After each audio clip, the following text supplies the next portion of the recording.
Bem, essa pergunta sobre a taxa de juros é muito oportuna, né? Hoje se discute muito o tamanho da taxa de juros aqui no Brasil, né? Não raramente tem sido estabelecido um embate entre o governo federal e o Banco Central. E por que que isso está acontecendo? Porque, pela primeira vez na história, o Brasil tem um Banco Central autônomo e independente. Uma mudança na legislação durante o governo Bolsonaro fez com que o mandato dos dirigentes, principais dirigentes do Banco Central, principalmente o seu presidente, não coincidisse com o mandato do presidente da República. Em outras palavras, o ministro Paulo Guedes, que era o ministro da Economia, com o aval do presidente Bolsonaro, indicou Roberto Campos Neto para presidir o Banco Central.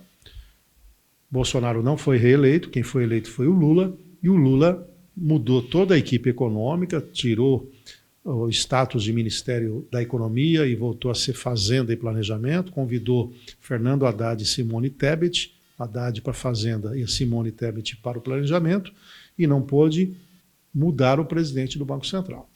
Como nós estamos vindo de um período de desequilíbrio na economia provocado pela pandemia, pelo conflito na Rússia e Ucrânia, se lá atrás, em 2020, o Banco Central chegou a reduzir a taxa de juros a 2% ao ano, porque a recessão seria inevitável e evitou um cenário pior, à medida que a inflação se instalou, o Banco Central brasileiro começou a promover reajustes periódicos na taxa básica de juros, culminando com um patamar acima de 2 dígitos, né?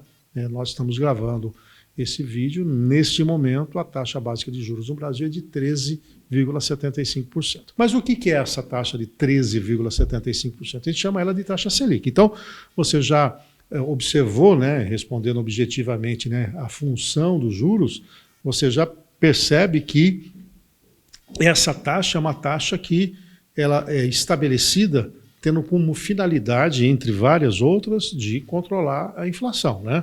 Nesse particular, ele faz o seguinte movimento. Existe cerca de 450 produtos que são pesquisados, né, para chegar na inflação, o IPCA, que é a inflação oficial, Índice de Preço ao Consumidor Amplo, e parte desses preços são bens que a gente chama financiáveis, ou seja, que de alguma maneira você precisa ter uma linha de financiamento, né? Então, eletrodoméstico, eletroeletrônicos, etc. Parte da inflação são preços administrados, que são contratos firmados entre partes, entre governo, então um pedágio, um aluguel e assim por diante. E parte a gente chama de preços livres. Então, pegar os alimentos, por exemplo, são preços livres. Então, o que nós temos? Uma interferência, uma intervenção do Banco Central nos juros para segurar esses bens financiáveis, né? É como se dissesse o seguinte: ó, você tem dinheiro? Ok, então eu vou aumentar os juros para que o banco aumente os juros de captação e você guarde o seu dinheiro e não gaste agora. E está dizendo para quem não tem dinheiro, ó, se você puder adiar o consumo, melhor, porque a taxa de juros está alta.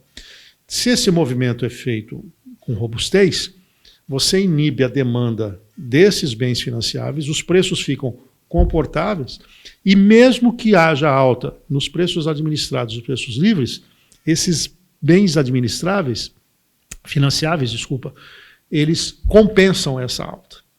Quando há um efetivo controle da inflação, é quando a oferta também, principalmente dos preços dos produtos livres, né, os preços livres, também se amplia. Então, quando você tem um boom de alimentos, quando você não tem pressão sobre combustíveis, etc., esses preços ficam mais comportados. Se a inflação de um ano cai, do outro ano a pressão dos preços dos produtos administráveis fica menor, né? Se você vai indexar a economia no reajuste do aluguel, se a inflação for de 3%, a pressão para o aluguel no ano seguinte vai ser de 3%. Se a inflação cai para 3%, o pedágio vai ser reajustado nesse patamar. Ou seja, a taxa de juros acaba, de certa maneira, ajudando a que o índice de inflação seja baixo. Mas o princípio inicial dessa taxa base de juros é financiar o governo. Ele está dizendo o seguinte, ó, eu tenho uma dívida pública, tenho títulos públicos circulando, ao longo do tempo eu gastei mais do que eu arrecadei, portanto eu preciso do dinheiro dos investidores para me financiar, e eu estou dizendo para você, ó, se você comprar um título público, eu te remunero hoje a 13,75% ao ano. Tem títulos que estão remunerando a 40% ao ano, que foram lançados lá atrás. Mas é isso.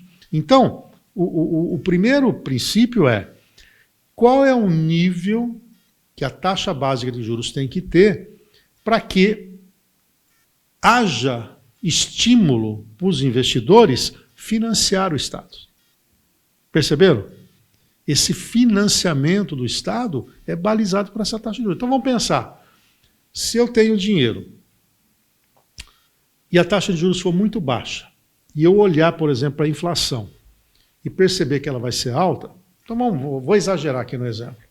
A inflação projetada é de 6%, e o governo coloca uma taxa básica de juros em 3%.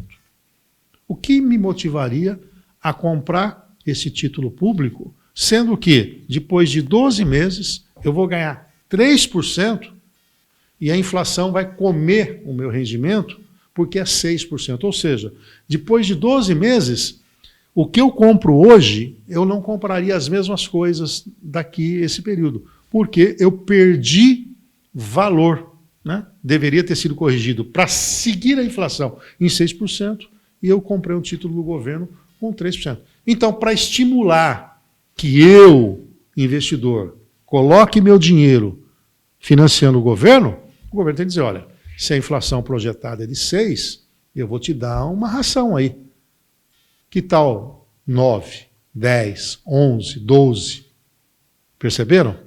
Então, a inflação futura é um balizador para estimular a compra presente de títulos do governo. Mas alguém pode falar, mas outros países têm uma projeção de inflação de 4 e oferecem, vamos pegar esse exemplo do 6, que é a realidade brasileira, 6, e oferecem títulos públicos a 7, 8. Sim, aí vai depender do nível de confiança que você tem naquele país, né? Outra questão importante também, a moeda. Olha, eu estou nos Estados Unidos, minha moeda é o dólar. Estou na Alemanha, eu uso o euro, por exemplo. A libra esterlina na Inglaterra. Ou seja, a moeda mais estável também exige menos ração do ponto de vista de juros, porque os agentes econômicos já confiam, sabem que é uma moeda conversível, uma moeda aceita no mundo todo, que não é o caso do real. E no caso brasileiro nós temos outro problema, que é vamos chamar de imperfeições do mercado. Então, além de você ter no núcleo da inflação preços administrados, que segue uma lógica de indexação, de termos alguns preços que seguem cotação internacional em dólar, que não é a nossa moeda. Além disso, nós temos também uma estrutura de mercado imperfeita, ou seja, boa parte dos preços da nossa economia é formada a partir de um oligopólio. O que é oligopólio? Poucos ofertantes no mercado, quando não um monopólio. Então, quando eu tenho, por exemplo, uma indústria da construção civil concentrada na mão de 3, 4 grupos, quando eu tenho uma telefonia celular que são 4 ou 5 grupos, quando eu tenho insumos para transporte na mão de 3, 4 grupos, e assim por diante, o que acontece? Os preços não são formados tão livremente pelo jogo de oferta e procura. Eu quero dizer o seguinte, pode ter indução de preços, né? Você já deve ter ouvido falar do tais dos cartéis, que são ilegais no Brasil, mas o que impede de grupos econômicos, de uma maneira sigilosa, combinarem preços no mercado. Percebem? Então, eu costumo dizer que no Brasil, o paciente Brasil, ele requer um remédio muito maior do que um paciente americano, do que um paciente alemão, do que um paciente inglês, canadense, assim por diante. E além disso tudo, nós temos no Brasil também a tal da correção monetária que eu falei desses preços indexados, que trouxe uma memória inflacionária muito grande e que estabelece uma inércia na nossa inflação, né? Então, quando todos os anos há uma discussão de reajuste salarial, como todos os anos há uma discussão do reajuste do pedágio, quando todos os anos os aluguéis podem ser corrigidos, quando todos os anos os remédios têm autorização de aumento, é óbvio que se você tiver uma inflação elevada no passado, você já está jogando parte dessa inflação para o futuro. Então observem que a taxa básica de juros não é uma decisão simples comparando o Brasil com os Estados Unidos, o Brasil com o Canadá, com outros países. Não. Você tem que olhar os componentes internos. E por isso que essa dose do remédio no Brasil sempre foi uma dose mais robusta. Ponto. Mas aí que vem outra discussão. E aí que eu acho que a discussão deveria ser centrada. Erra quem discute a taxa básica de juros no Brasil. Na verdade, nós tínhamos que estar discutindo uma abertura maior do sistema financeiro nacional para que as taxas de juros na ponta, para quem toma dinheiro, ela seja competitiva. O que eu quero dizer? Pensa comigo. Ó. O Banco Central fixa em 13,75 ao ano a taxa básica de juros. Eu sou uma instituição financeira. O que eu penso? Ó, eu tenho dinheiro na mão. Qual é a minha referência? Olha, se eu aplicar em títulos públicos, portanto, financiar o governo, com muita tranquilidade, sem fazer nada, com risco muito baixo, eu tenho 13,75% ao ano de remuneração para o meu dinheiro. Muito bem. Eu preciso captar dinheiro do público. Então eu chego para alguém que tem dinheiro e falo, olha, eu vou pagar para você 11% ao ano. Mas por que você está pagando 11%? Ah, porque eu posso pegar o seu dinheiro e ganhar do governo 13,75%. Eu ganho essa diferença, 2,75% aí, sem risco nenhum. Mas o que acontece na outra ponta? Então vejam que a captação, salvo um banco ou outro, que pode captar esse dinheiro não para comprar título público, mas para emprestar para o público a uma taxa alta. Então você vê aí gente remunerando renda fixa a Selic mais tanto, CDI mais tanto, são bancos normalmente de segunda linha. Tirando isso, mas você vai bater aí, quanto? 14,5 ao ano? Na outra ponta, quem toma emprestado, essa taxa é uma referência, mas raramente você vai encontrar no mercado que vai emprestar o dinheiro para você a 18% ao ano. A não ser linhas de BNDES, de longo prazo, de fundo privado, etc.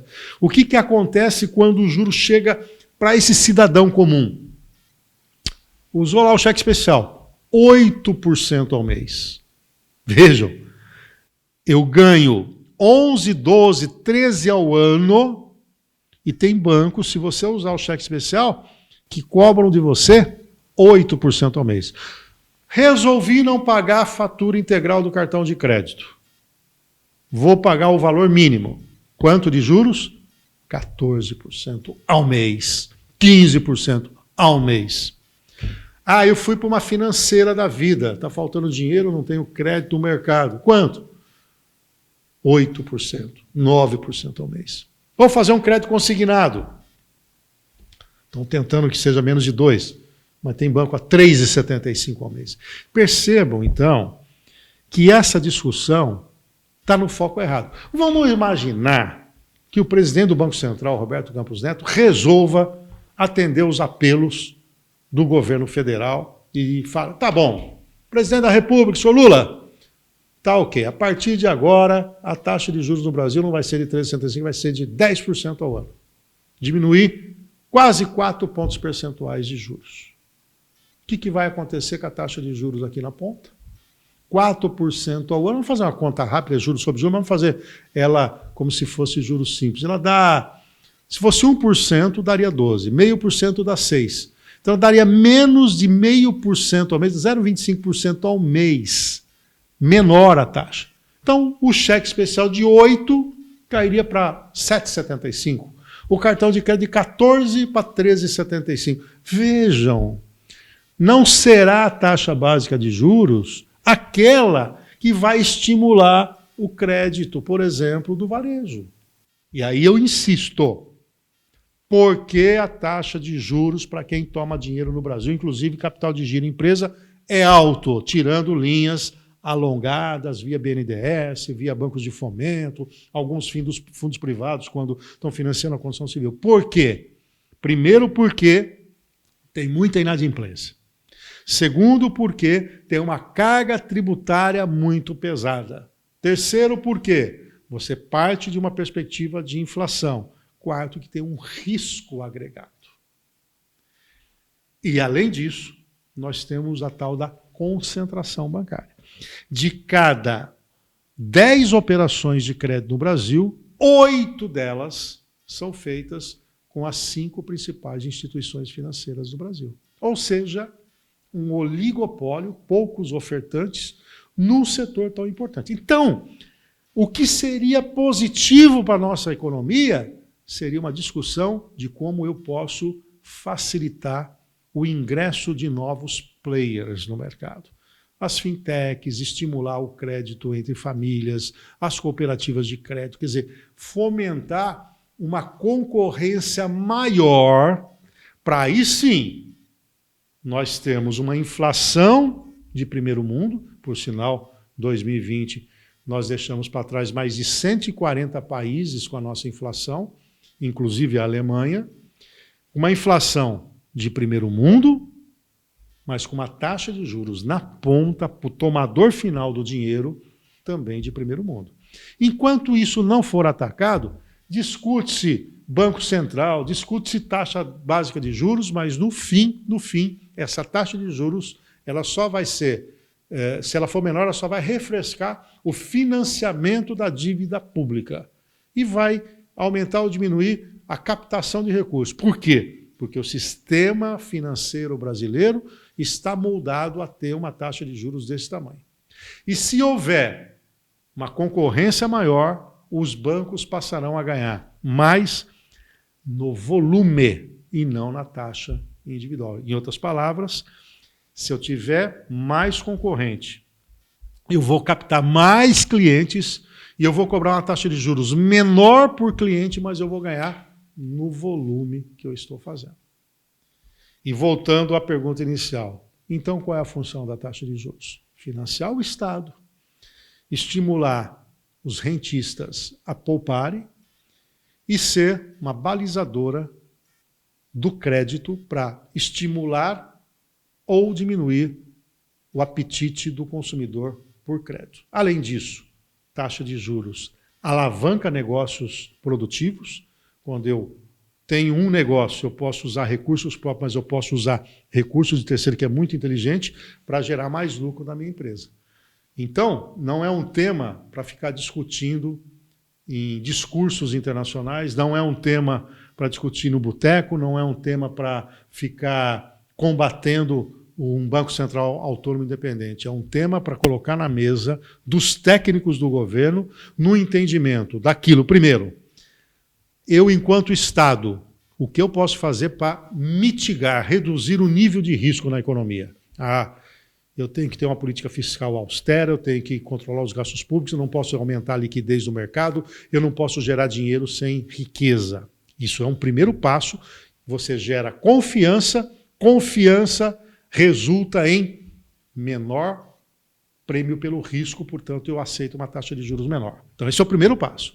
Segundo passo, abrir o mercado de bens e serviços para ampliar a oferta e reduzindo o poder dos oligopólios.